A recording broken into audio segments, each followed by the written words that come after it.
I feel like I'm losing my f***ing mind here. This is so f***ing ridiculous.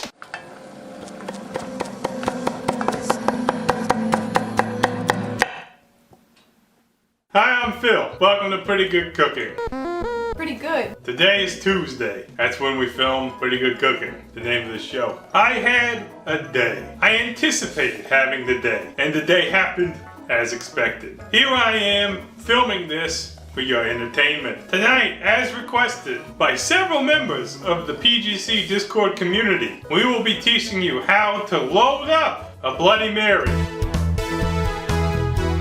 And this picture that John's gonna put here is not gonna be the fully loaded Bloody Mary that we're gonna construct, because that would be a spoiler. So please, John, put in some other Bloody Mary, but not the one that we make, which is a deviation from what we normally do.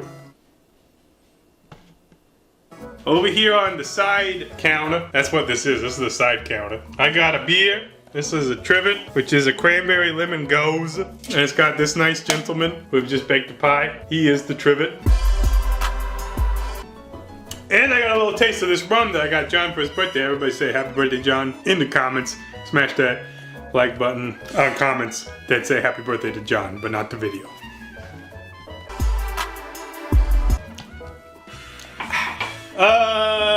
This is not a recipe, but rather an exercise in architecture. Because there is a tradition of just putting all the bullshit on top of a Bloody Mary. I'm not gonna teach you how to make the best Bloody Mary tonight. We're gonna use a mix, because that is how today is. All right, recently in the PGC Discord, link below, there was a discussion where some people said they do not understand the tradition of putting all the bullshit on the Bloody Mary. To which I responded, and I will explain here. It's called fun. That's the point. Have you ever heard of fun? Not everybody has. So, we'll get going on this. The first step, I already made the drinks. I had the drinks. Once I finish those drinks, I'll tell you what drink I'm gonna have while we prepare the drinks. But before we go any further, we'll just start making it. Now I'm gonna start with standard toppings, which aren't in the fridge. Most Bloody Marys have celery in them. Here's the celery, the little broken branch, that we're gonna put in ours.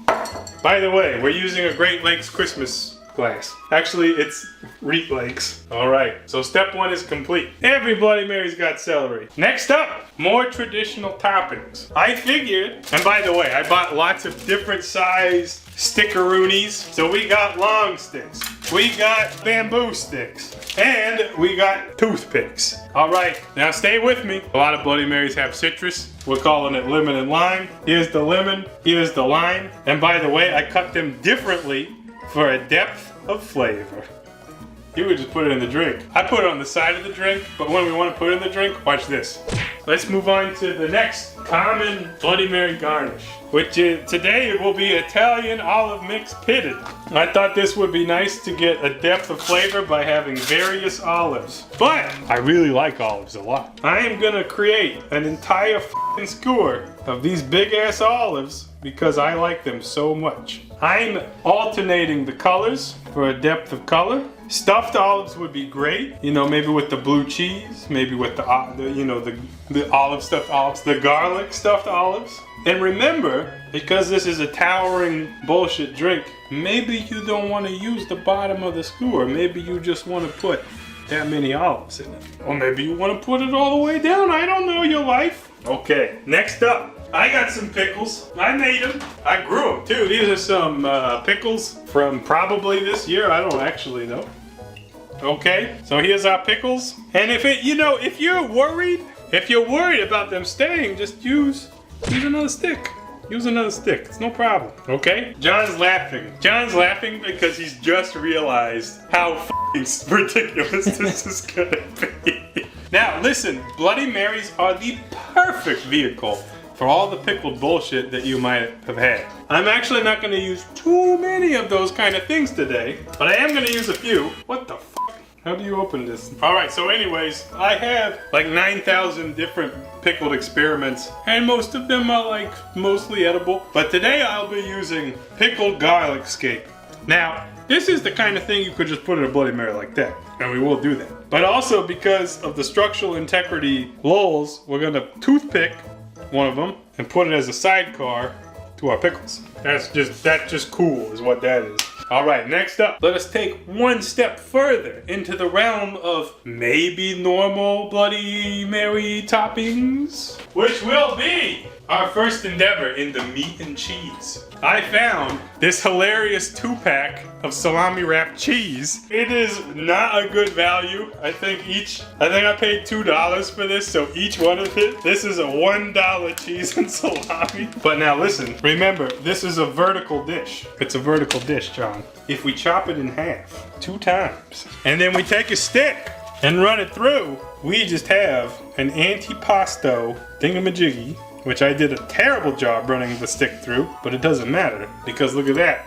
Meat snacks, cheese snacks. It's looking good. Looking good. Now, but also now, it would be bullshit for us to only use one kind of cheese. So I got some aged Gouda and we're gonna add some more cheese. Wow, look at this fine aged cheese, out of which I will cut some of the cheese. That is a literal statement. I shall not be metaphorically cutting any cheese at this time. And remember, when you chop things, you want to chop them in such a way that they're fun to snack on.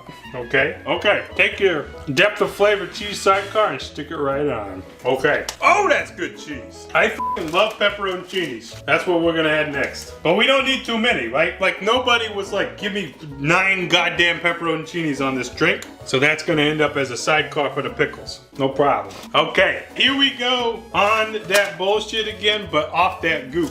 Here I have Vermont cultured butter. Are we gonna put butter on a stick? Hell no. Even we have standards. Put that butter in a pan. Now, if you know anything about pretty good cooking, which you might, you gotta toast that toast before it becomes a grilled cheese. And that's right, that's what we're doing. We're making a grilled cheese sandwich, which is gonna go on this thing. John's laughing because he just doesn't know when the bullshit will end. He doesn't know that we're maybe halfway there, maybe not even. Here's our toasty bread, putting it on the booter and the cultured Vermont butter. Are you from Vermont? Didn't we meme about no, that was New Hampshire. If you're from Vermont, how are you different from New Hampshire? Put it in the comments. I sold that. That was shop cheddar. All right, we'll be grilling this cheese for a minute or 2. I don't know how long it's gonna take. And in the meantime, my surprise edition will have to wait because I think this is not gonna take that long. All right, here's our grilled cheese Sammy. It's a little overdone, no problem, no problem. Now, look at this bold maneuver. We chop the Sammy, and actually, because, again, we want things that are made into bites. We cut the sandwich into 6 pieces, and then we take the sandwich. We make a grilled cheese kebab. This is a true Maverick experience. Nobody in the history of grilled cheese has ever put it on a stick, except probably a lot of places who have made this kind of thing before. And here we have a grilled cheese sandwich. At this point, viewer, you may be asking yourself, what in the goddamn heck is going on? And I'll tell you, it's only gonna get weirder from here. All right, so using the powers of movie magic. Wait, no, we'll put the secret thing that will maybe make John laugh. I don't actually know if it will or not. The secret ingredient that I thought would be so funny to put on this is cold macaroni and cheese. That's right, we're gonna put individual noodles on a stick. One at a time, we're gonna pinwheel these noodles. Have you ever ate macaroni on a stick? I just wanted to do it. Don't let your dreams be memes. Look at that. That's a stick of macaroni and cheese. My hand! Alright, having observed our progress this far, I'm gonna crack the Christmas pickle beer. It's Christmas because it's in Christmas wrapping. It's the same pickle beer. But it makes sense to drink pickle beer because pickle is a primary flavor in a Bloody Mary.